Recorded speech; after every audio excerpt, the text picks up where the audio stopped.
Dahil sa pneumonia na komplikasyon ng sakit na tigdas, isang sanggol sa Lapu-Lapu City, Cebu ang nasawi. Makibalita tayo kay Chona Carion ng RTV Balitang Bisda. Nakaburol sa kapilya ng Sitio Apro sa Barangay Ibo, Lapu-Lapu City, Cebu, ang bangkay ng 5 buwang sanggol na si Dexicate Senening. Namatay ang sanggol nitong Martes. Ayon sa ama ng sanggol, dinala nila sa ospital si Dexicate noong February 10. Dahil sa pabalik-balik na ubo, lagnat at rashes, may pneumonia at tigdas pala ang sanggol. Matapos ang 1 linggong pananatili sa ospital, gumaling si Dexicate. At kahit na-discharge na ito, may mga pinapainom pa ring gamot. Pero matapos ang mahigit 1 linggo, bumalik daw ang sakit nito. 25 sa kuan, ayang dagburot-burot diri na naabot na sa naong.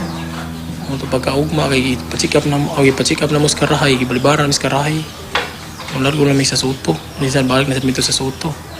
Yan, pag-abot mo sa suto, ma'am, kay ang yung burot na abot na diri sa lawas, dagka na kayo diri. Abot na sa suto, alas 12 kapin. Nagyatiman dito, alas 3 na. Alas 3. Naghihangat na siya, kay ubo pa. Martes ng madaling araw, binawian ng buhay ang sanggol.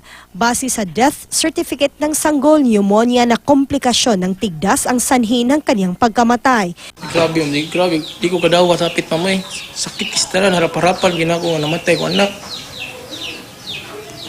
Sakit kistaran lagi. Hindi pa nababakunahan laban sa tigdas si Dexicate. Ayon kasi sa Department of Health at base na rin sa rekomendasyon ng World Health Organization, hindi pa pwedeng bigyan ng bakuna kontra tigdas sa mga sanggol na edad 6 na buwan pababa. Si Dexicate ang unang nagkaroon ng tigdas sa Barangay Ibo.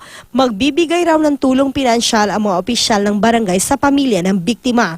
Base sa records ng Department of Health, pangalawa ang Lapu-Lapu City sa may pinakamaraming kaso ng tigdas sa rehiyon. Mula January hanggang February 27 ngayong taon, 4 na kumpirmadong kaso ng tigdas ang naitala sa lungsod. 1 na ang namatay. Chona Carion, Nagbabalita, Pilipinas.